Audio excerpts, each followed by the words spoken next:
What if everything you thought you knew about happiness was wrong? We're often told ignorance is bliss, but the ancient Book of Proverbs flips that idea on its head. Prepare to challenge the modern notion of the happy fool and discover a surprising path to genuine joy that's anything but naive. Can true happiness actually come from being called a fool?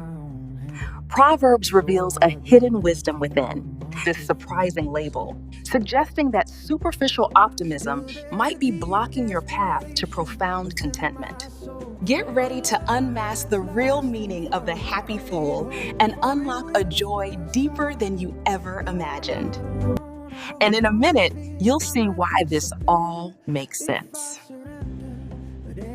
We're diving into Proverbs to expose how embracing humility and righteousness, rather than blind optimism, is the true secret to a happy life.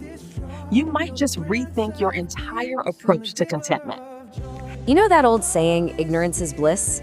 It paints this picture of a happy fool, right? Someone who's joyful just because they're tuned out from all the hard stuff in the world. Well, today, we're going to take that idea and flip it completely on its head, using an ancient book of wisdom that gives a startlingly different roadmap to what real joy looks like. So let's get into it.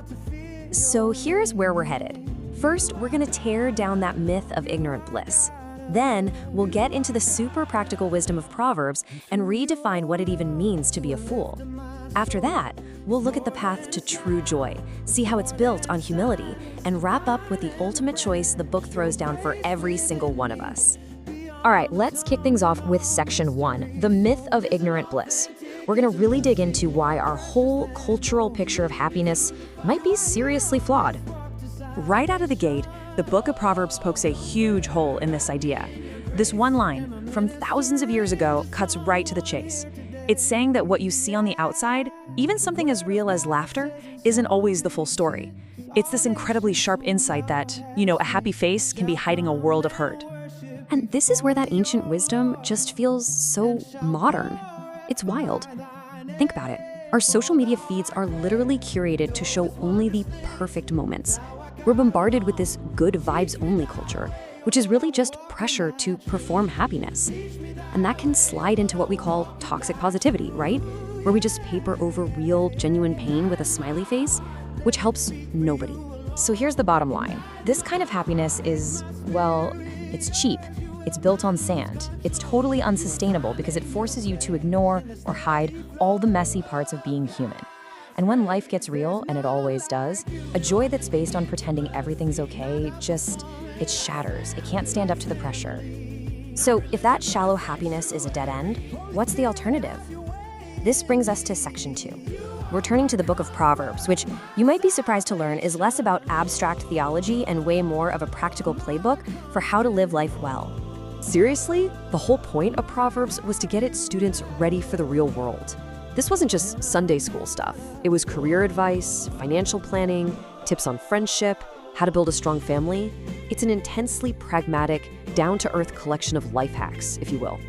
And here's how it works. This kind of wisdom isn't a simple list of rules to follow blindly. It's more like a toolbox, filled with these short, punchy sayings that are packed with generations of experience. And the keyword here is contextually. The goal isn't to just memorize rules. It's to build the skill to know which tool to pull out for which job. Okay, on to section 3, and this is a really big one. To get what Proverbs is saying, we have to completely overhaul our definition of a fool, because it's almost certainly not what you're thinking. See, in our culture, we think of the happy fool as this simple, kind of naive person, blissfully unaware, but basically harmless. Proverbs paints a much, much darker picture. For them, a fool isn't someone who's not smart, it's someone who is morally flawed. It's not that they can't get wisdom, it's that they actively, aggressively reject it. They hate being told they're wrong. It's a choice, a posture of the heart, not a lack of brain power. And it gets even more detailed. It's fascinating. Proverbs doesn't just have one generic fool. The original Hebrew gives us at least 5 types, and they're on a spectrum. It starts with the petit, the simple, gullible person who'll fall for anything. Then it escalates to the kasil, who's just stubborn and set on making bad choices. Then you have the ewil, who actually despises wisdom. And it gets worse. The noble is arrogant and vile, and at the very end is the leash, the scoffer, who is so proud they just mock everything and everyone. So let's just hammer this point home. Through all 5 of those categories, the one common thread isn't about IQ. It's about attitude.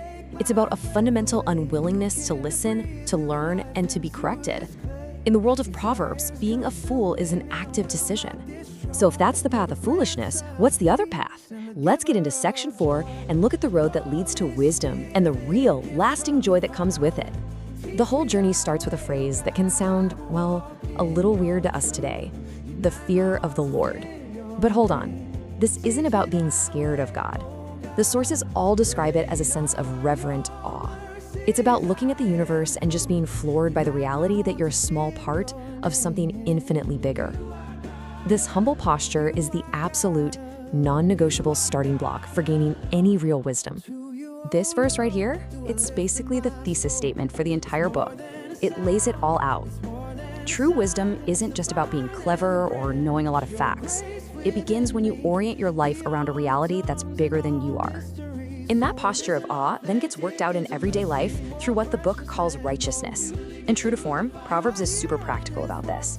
Righteousness isn't some vague, holy concept. It's a clear path that actually gets easier and brighter the longer you walk it. It produces a lasting peace, the kind you can't get from a big bank account. And it's built one small, honest decision at a time, day after day. Now for section 5. All of this, everything we've talked about, rests on one foundational virtue. The one thing our modern happy fool is completely missing, and that is humility. This verse just connects all the dots perfectly, doesn't it? Be not wise in your own eyes. That's humility. It's tied directly to that fear of the Lord, that awe. And those two things together, that's what gives you the power to turn away from the stuff that will destroy you. And here's where we see the two worldviews just collide. The happy fool from our culture is built on arrogance. Their bliss comes from thinking they've got it all figured out. But Proverbs says, no way. True joy comes from the exact opposite place. It comes from admitting you don't have all the answers. It comes from knowing your limits and being willing to seek guidance. That humility is the secret entrance to real inner peace. And this brings us to the grand finale in section 6. The book doesn't just leave you with good advice, it frames this whole thing as a dramatic life or death choice. In chapter 9, the book uses this amazing metaphor. It pictures wisdom and folly as two women. Imagine them on a busy street, and they're both yelling out to the same person, the young, simple, naive person who could go either way. And they're both saying, hey, come over to my house for dinner. But their invitations couldn't be more different. Woman Wisdom, she's built this beautiful, sturdy house. She's offering a real, nourishing feast. Her way leads to life. Then there's Woman Folly. She's just sitting there. And she's not offering a real meal. She's offering something that feels exciting and forbidden, stolen water and secret bread. But her path, the book says, leads straight to Sheol, the realm of the dead. The choice is between substance that gives life and a cheap thrill that leads to death. And just as a quick little nerdy aside here, it's pretty cool that scholars actually debate where this woman wisdom figure comes from. Some think she might be inspired by goddesses from places like Egypt or Mesopotamia. Others say, probably not, and think it's simpler. The Hebrew word for wisdom, chokmah, is a feminine noun, so it just made sense to write about wisdom as a she. Pretty interesting stuff. This whole exploration leads us right to this mind-bending paradox, which the Apostle Paul summed up perfectly centuries later. To get real, God-given wisdom, you have to be willing to look like a fool to the world. You have to let go of the world's definition of smart, which is all about being self-sufficient and proud, and instead embrace a humility that the world just doesn't understand. So we're left with this. This is the question on the table. Are you willing to become a fool in the eyes of the world to find true joy?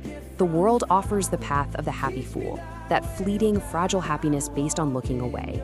Proverbs offers a different path. It's harder. It requires humility. It might make you look foolish to some, but it promises something the other path can never ever deliver, a joy that is deep, real, and lasting. The invitation's out there. Which host are you going to choose?